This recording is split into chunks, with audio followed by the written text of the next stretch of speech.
Hello and welcome to this tutorial presented by oraclecoach.com. This is Claire Rajan, and in this tutorial I will demonstrate how system privileges can be granted and revoked from a user. I'm going to launch SQL Developer. Currently I do not have any connections with the database. I'm going to create a new connection as the user system. The user system is a user account that has administrative privileges and has the privilege both to create a user as well as to grant and revoke system privileges. To create a new connection, I'm going to select the new connection button. It's asking me for the name of the connection. I'm going to give that as system. Username is system.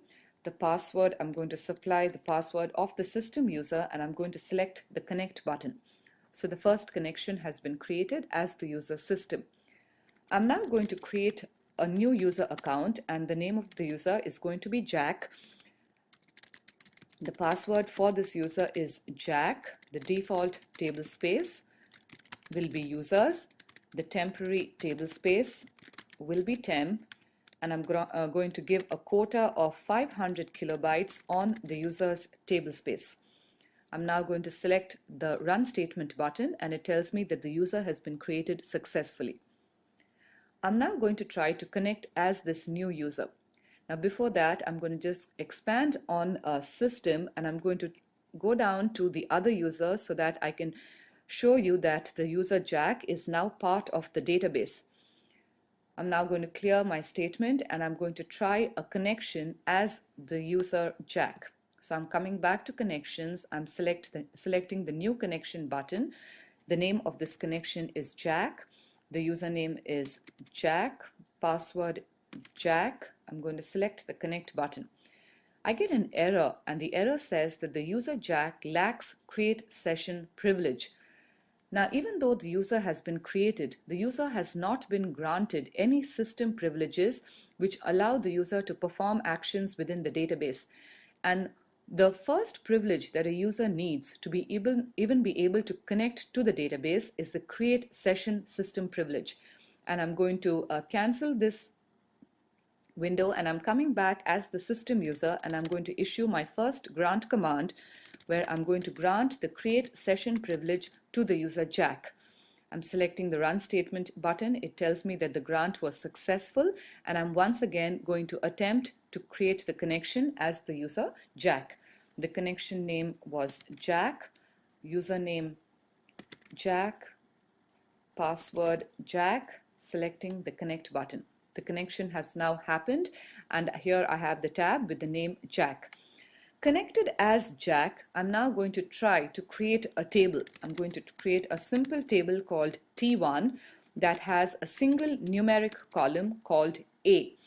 Here I'm just trying to make things really simple so that we'll concentrate only on the fact that the user attempted to create a table, and when the user tried to do so, the user is getting an error, and the error is an insufficient privileges error. So at this time, the user has the ability to connect to the database but does not have the ability to create a table. So coming back as the user system, I'm going to change this grant command so that I say grant create table to Jack. I'm going to repeat the run statement, and it tells me that the grant has succeeded. I'm coming back as Jack, and I'm just going to try to execute the command again, and the create table was successful. So here we have the user Jack having both the create session and the create table system privileges. I'm going to return as the user system and show you that it is possible to grant more than one system privilege at a time, and you can do this by separating the system privileges by commas. So here I have grant create view, comma, create sequence to Jack. I'm going to select the run statement button, and it tells me that the grant was successful. Coming back as the user Jack, I want to now see what are all the system privileges currently active within my session. And to do this, I can issue a query against a data dictionary view called session_privs. And to do that, I'm going to write select star from session_privs And it tells me that I have four system privileges currently active for my session, which are create session, create table, create view, and create sequence. So any user can query session underscore privs to see the names of all the system privileges that are currently active in their session. I'm now going to return as the user system, and I'm going to remove one of the privileges that have been granted to the user Jack. Revoking a privilege or removing a privilege can be done using the revoke command, and the privilege that I want to revoke is the create table privilege, and the syntax is revoke create table from and the name of the user, which is Jack. I'm going to select the run statement button. It tells me that the revoke was successful. I'm coming back as the user Jack. I want to see all the privileges which are currently active. I'm going to select my run statement button again, and notice that this create table system privilege is no longer an active privilege, and the user does not have that privilege anymore, which means the user will no longer be able to create a table.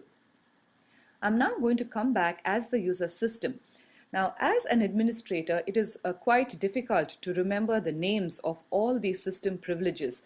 And what Oracle has is a list of all the system privileges available within the database.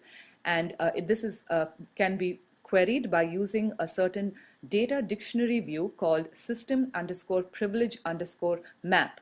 So the first thing that I'm going to do is I'm going to describe system underscore privilege underscore map to see the name of the column that I need to query to be able to see the different system privileges available, and I'm going to query the column called name.